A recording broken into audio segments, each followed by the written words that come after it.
konsentrasi kelompok militer Ukraina kembali menerima serangan brutal di medan pertempuran.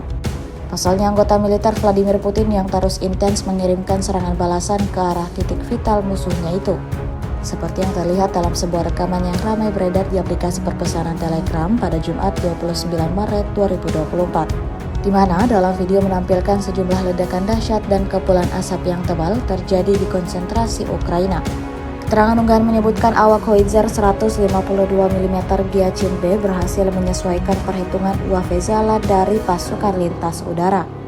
Lalu kemudian Howitzer tersebut mencapai titik penempatan sementara Angkatan Bersenjata Ukraina di tepi kanan Dnieper di wilayah Kherson seperti yang terlihat jelas dalam rekaman.